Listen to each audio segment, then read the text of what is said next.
Hey viewers, welcome to another game with Casual Pro Gamer.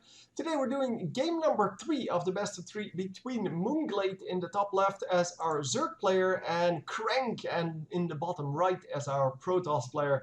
So if you haven't seen games 1 and 2, obviously they both won 1, but yeah, you should really check out those games. Game 1 was just amazing strategy and game 2 was a pretty good game as well. So yeah, I'm not sure what this will be, of course, because this is for all the money, and yeah, that is kind of where it goes wrong for one of them.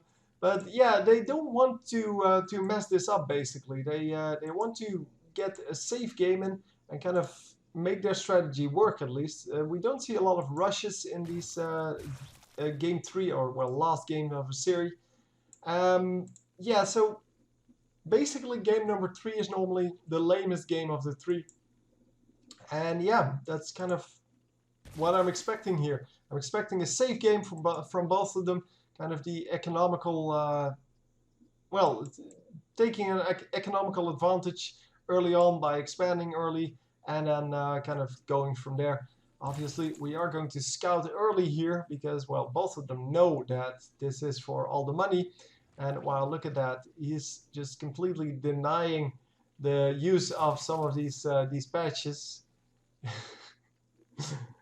Yeah, so he is trying to get all of these drones confused, and it doesn't really result in anything. It's just that the drones take a little bit longer to do stuff, and therefore you get a little bit of an advantage. But is it really worth it? Yeah, I guess not. I'm just thinking here that it will probably not even matter. The hatchery goes down, and that means that we are going to get an earlier spawning pool. So the spawning pool came up first. Then the hatchery, and we are going to not be very aggressive. He just wants this probe out of his base, and therefore he will be producing some Zerglings. Because obviously that is what you do. You want that scout away from your base before you go into any tech switches, or in this case, build any tech. And here is the Overlord just flying in. The photon cannon, kind of in a strange position, I would say. Because normally, okay, he's going to build around it, I guess. Okay, sure, whatever. Normally we see just a line here, and then the photon cannon behind it. But now he makes kind of an arc, and the photon cannon is sitting in the middle of that. Yeah, it's cool. He will build one more building over here, I'm assuming, to block off the direct path to the photon cannon, because, well, it is kind of fragile. And yeah, there's that. So you do want to prevent people from just sniping it. Anyhow, the simulator is coming up. We will be seeing some our first units here, I guess. But the gateway is almost up, so cybernetic score will be coming up soon. And the cybernetic score, I'm assuming, comes here. Yep, there we go. And that means a little bit of a gap over here. Yep, there you go. You can just squeeze out, and that means that if you plop down one unit in between these two buildings, it will be very, very hard to snipe anything. The pylon is all the way in the back, so you can only put 2 or so Zerglings on it. So it's really hard to snipe. The easiest building to snipe would be the cybernetic score. But yeah, it has a lot more hit points. It's 1100 hit points compared to the 400 here. And yeah, that makes a big, big difference. So this time, good defense. And we see a third hatchery coming up. Oh, actually, yeah, well, no, it's a third hatchery. Second expansion, third base. And, well, the scouts did see that, I'm assuming. Hang on. I can see that, right? Yeah, he did see that. So, yeah, cool. And then back to the everyone cam. He did see everything? Seriously? Our forces are under attack. Yeah, he saw everything. Okay, cool. Yeah, that just means that he actually knows what's going on, and he actually, well, has a kind of plan from that. At least we can assume he made a plan based on what he just saw. We are going to send out our 2 zealots and our mothership core just to harass there. Just the normal stuff. Building pylons to provide extra, well, fire support if needed. Provide some new army. And while the queen is just going to take out this mothership core, because there's really not a whole lot that will stop that, unless he's going to attack the queen here. Oh, he is going to finally attack the queen, and the queen will go down. Wow. So yeah, the mothership core can win that fight, but it has to start firing on the queen immediately, and he didn't, so he would have lost that fight if he didn't come in with the rest of his units, at least normally. It doesn't mean that that goes like that every time. It all depends on how your reactions are. And while the slow field goes down, oh my god, he gets so much harassment done with these early units. And okay, Stalker gets out for now, and the queen takes a little bit of a hit, but it is not too much of a problem. The queen, however, is going to take down the mothership core. No, the mothership core just flies away. Man, so much harassment going down. It is really just harassment, harassment, harassment. That's really all he's doing here with these early units, but it can actually pay off so well. However, the roaches are out now, and roaches are great against these both of these units. Well, the zealots obviously, because it's range versus melee.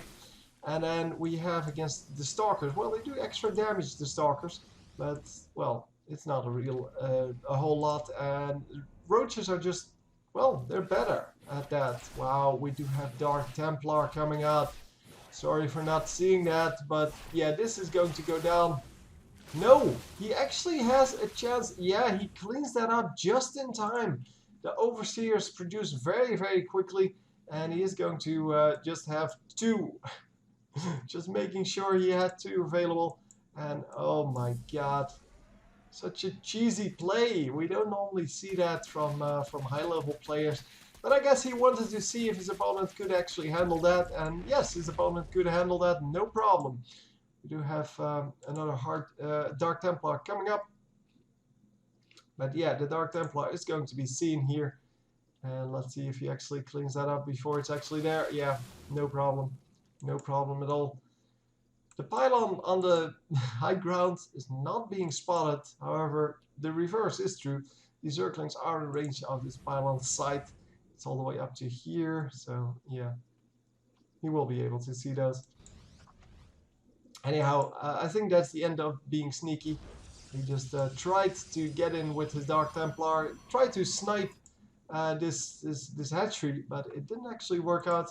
And we are going to get Spine Crawler, Spine Crawler, Spine Crawler.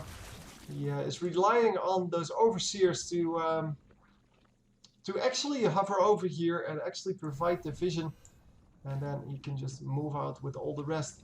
Yeah, the Dark Templar are really good as defensive measures as well, because they will do a lot of damage, and unless there is an overseer with them, they're not going to be detected. And if you don't detect Dark Templar, they're pretty hard to kill, obviously. So yeah, lots of units coming up from the Zerg player this time. Most of them do get zoned out, but not forever. So yeah, a little bit of damage going on them from the photon cannon and from the mothership core, but that's not enough. He's going to have to do way better than this. The Nexus cannon finally, well, adding into the damage, but is not going down quickly enough. He can just take out building after building after building, and really, yeah, there you have the Dark Templar coming out. The Dark Templar will be able to kind of make sure that, well, these roaches get out of here. Both of the cannons down, because the one pylon goes down. And this is going to be very, very hard to come back from, because, well, he is going to lose that third base. And, well, all of these roaches are still up. All of these roaches still do damage, and they take so little damage. from everything except for these Immortals. The Immortals should be able to clean this up, but if they get killed, and they are going to get focused obviously, but if they get killed, obviously it's going to be a lot harder. And look at that, the Immortals actually clean it up. So yeah, 6 kills here, that is pretty valuable. This one is just coming up. So he lost 1 Immortal, but well, he made it work. So the Zerg player is losing more units, but the resources lost pretty much equal, which is excellent. So lots of roaches still being produced. The 1 Immortal, yeah, if he has enough Immortals, he will be able to handle any number of roaches. Problem is, of course, if the Zerg just switches to air units, then Immortals are useless, and yeah, they will not be able to do anything, or just do like Zerglings. I mean, they're pretty crappy against Zerglings as well. As are the Stalkers, by the way. The Stalkers are not very good against Zerglings. If they get surrounded, that is. And if you have enough Zerglings, you should be able to surround them. However, there is Blink now on the Stalkers. And Blink Stalkers are very hard to pin down, even with Zerglings. So let's see if he can actually make something out of this. He is going to snipe this base. It's going to get cancelled. Yeah, there you go. So it's not a big loss, but, well, it's something at least. Just denying the expansion is definitely something good. He's going to open up this entire, well, pathway, so that he can actually move through it with his entire army at the same time, and then going to go around the back, because, well, he's assuming that his opponent will assume that he will go in over here. But he is in fact going to come in from the other side. However, this Mothership Core will just see where the army is, and he knows that, well, the army is defending the correct pathway. So we do have quite a few Stalkers here, and I don't know why he just blinked, but hey, whatever. Whatever floats your boats. So, yeah, next is coming up once again, and yeah, there is a new base coming up over here. But is that good enough? Is that going to actually come up and provide an income? Because currently, well, the Protoss player is doing a good job of, well, just preventing him from expanding to his fort base. And as long as he doesn't have a fort base, the Protoss player is still okay-ish. Not really okay, but yeah, well, at least he can still win. 3 photon cannons coming up with that new Nexus, and wow, so many units here. Yeah, as I said, this is more of a safe game. They both don't want to lose, so they are building big armies before they go in, and then they're stockpiling minerals and gas wherever they can, because obviously 200 will allow you to stock up as much as you want. And we are coming in. We're going to try to trade armies here and then rebuild, because he knows that, well, he is pretty far ahead here in the income. He knows that his opponent does not have a 3rd base, and at least hasn't had that in a long time. So we are going to kind of try to poke this down. So many of these Stalkers cannot reach it though, so that is kind of a shame. He had so much more firepower, but because of the, well, the line basically that was drawn, he couldn't reach with a lot of the Stalkers, and he blinked some of the damaged Stalkers to the back, so he was trying to get that to work. And obviously if he stepped forward a little bit between attacks, he would have been able to get more firepower in there, without providing more of a danger to his Stalkers, because unless you blink forward, you still have the blink to get your damaged Stalkers out of there. And obviously that is what he was trying to do. It does work very well, by the way, blinking your damaged Stalkers to the back. It's definitely hard to do, but it does work. And the 1 Zergling coming in, getting sniped obviously by those cannons, and well, we will have to see how this works out. So there are some Zerglings on this tower, and currently it's just kind of a yeah, positioning game now. Both of them don't want to overcommit, because if you lose your army without getting anything back for it, or without getting enough back for it, you're going to be screwed. And even though the Zerg player can pretty much rebuild his army in 30 seconds, he still doesn't want to commit here, because, well, he doesn't have the ability to get all of those units yet. I mean, he has a lot of Hydralisks, and the Hydralisks and the Roaches cost a lot of gas, and he doesn't really have that gas yet. He is still building new stuff. He is going for some Corruptors, some Hydralisks to replenish his well, his stash, and an Infestor Pit. So maybe we will see Infestors eventually. But he's really just sitting back and hoping that something good will happen. In the meantime, he is of course taking a new base, but yeah, so is the Protoss player, so not a real big win there. However, the Protoss player is getting back into this game. He's only 20 behind now in the food count, the supply, and yeah, even though the Zerg player was pretty far ahead, I don't think that's the case anymore. I mean, obviously he's still ahead in resources, but yeah, it's not nearly as much as it was before. And we are going to kind of have to wait to see what this Zerg army will do. If it stays here not doing anything, I don't think it can actually survive. And yeah, here come the Dark Templar. Once again going to try to harass this, but this time there is no army. There is, however, an Overseer, but that doesn't matter. He's going to draw in the entire army over here. He's going to take out this army, or trade armies, and take out this base in the meantime. At least that's what I'm assuming. And yeah, once again, with all of those Stalkers that are behind his own lines and cannot reach. And well, he just annihilated this army on two fronts. There were air units in that didn't really do anything. And yeah, he is going to take out two bases, this base and this base. And basically, oh, he didn't take it out. What? Are you kidding me with this? Oh, he is going to just march forward with his entire army. Why not just send one unit back, guy? One unit would have been enough. No, I'm going to send back my entire army. He doesn't really care about those larvae.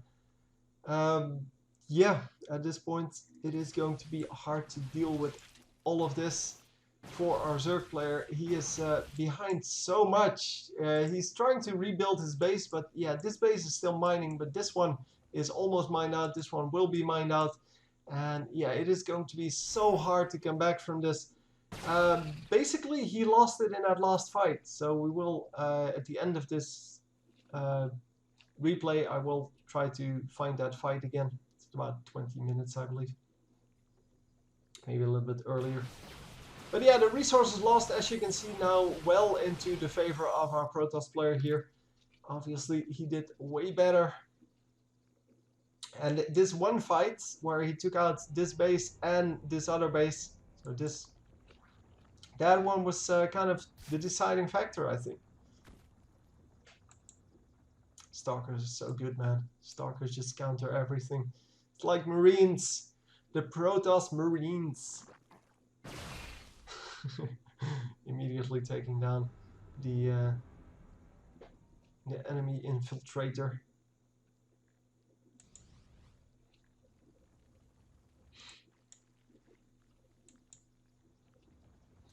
So yeah, once again trying to snipe this base, this time with a few zealots.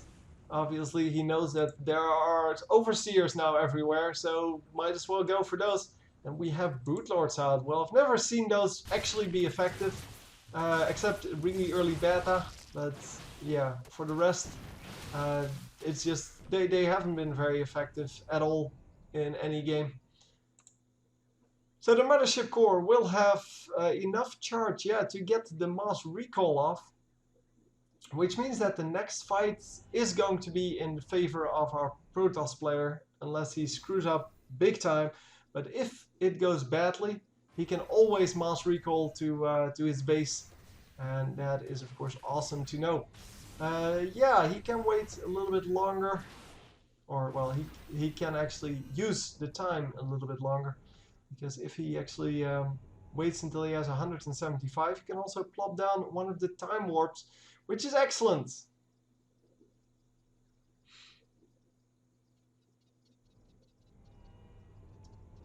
Yeah, yeah, yeah, yeah, yeah, we are just going to do things apparently that don't really matter. He's waiting for something. I don't really know what. Maybe the charge or the ground weapons upgrade. Yeah, he's waiting for something. He shouldn't wait for charge. He has like 3 zealots. So at this point, I guess he just wants to... yeah, he just wants to sit around and, well, just scout around. But yeah, the Zerg player is building more and more units. He is now maxed out. Well, no, the Protoss, sorry, is maxed out. The Zerg player is not maxed out anymore. And that means that, yeah, he has a little bit of a window here to get in here, but it is going to be hard. Is he going to blink over? Well, he is going to blink over, try to take out this entire base. And yes, we are going to take out a little bit of that army, but is it worth it? I mean, he is going to lose like 10 of these, the stalkers. And for what? I mean, rebuilding a spawning pool? I guess so. I guess that was the play. Hydralisk then, yeah, that is a little bit harder to rebuild, but still, it's not that much of a problem, and he doesn't even take it out. So I don't think that was actually worth it, but he can rebuild those Stalker instantly, so yeah, it doesn't really matter. He's going for Void Rays though. Void Rays, good against armored units, and nowadays they're good against, well, even against roaches and, well, just any unit really. Doesn't really matter. It used to be only good against the really heavy units, but nowadays not so much. They're actually pretty decent now. Yeah. Here is when the Brutars become good, because against buildings, yeah, there's really nothing you can do about that. If you have enough defense with them, they can actually work really well. But the problem is, of course, oh, he did it again. He made a suicide attack, trying to take out the buildings. This is a big building. If he can take that out, that would be awesome sauce. But he's not going to be able to do it with this army. Nope, it is going to live with a few HP. There you go, 93 HP. And obviously you have to heal that up a little bit, because he doesn't want the next few zealots that come in to take it out. But yeah, the Greater Spire, that would be a big building to actually take down. And wow, Tempests. Haven't seen those ever. So yeah, it must become, it must be a really late game by now. Yeah, so he just wanted to see what's going on. He kind of, or both of them kind of are looking for a way to get, well, get the initiation of this fight in their advantage, and yeah, we will have to see how that works out for them. Obviously, both of them really cautious here, and wow, lots of nice shots going off. Oh my god, so long range. Yeah, so we are going to finally get the engage here, and this should be in the Protoss' favor, but it all depends on the shots from these Colossi. He still has 5 remaining, and nobody is shooting them. So he's, as long as he has them up, this is going to be his fight. And yeah, he still has all 5 up. There is nobody attacking them. Oh my god. However, all of the ground units have died, and it doesn't matter. It doesn't even matter. Oh my god. That was just awesome. I don't even have to go back to that one fight, because even though that was where he kind of lost it, but this was just awesome. Only a few kills on each of them. But as I said, those Broodlords are hardly ever worth it. But that last fight, man, it was all about the positioning for like the longest time, and then eventually they decide to fight, and yeah, it didn't really pay off for either of them to stall for that long. As the Zerg player could have won at points, and the Protoss player could have won at points. Obviously, we have full vision, so we can easily see what's going on. And they have, well, very limited amount of information, but I have to conclude how they're doing and how their opponent is doing. But yeah, this last fight really was going in the favor of the Protoss player because of those, well, those big units just staying alive. He doesn't have to care about the Stalkers too much. All he has to care about really is that heavy damage, the heavy splash damage from those Colossi. He started off with 5 and nobody even lost their shield. Only the these guys, the Stalkers, they went down pretty quickly.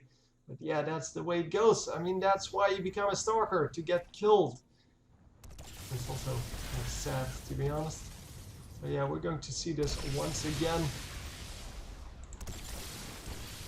So yeah, the Broodlords completely outranged here, and they're really not doing anything except for killing some Stalkers, but the Stalkers don't matter. The Stalkers are just meat shields.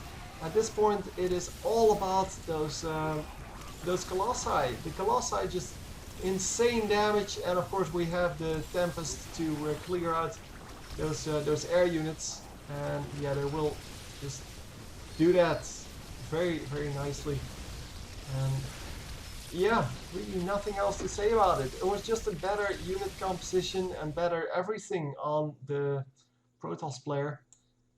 So after all, it wasn't at all about starving the opponent. It wasn't at all about positioning your army correctly. It was just about having the better units and the better focus, because there were still a few of these Stalkers left, but that's all that he focused. If he focused more on the Colossi here, I think he would have been able to do it. But look at that, 20, 11, 22, 14, and 26 kills.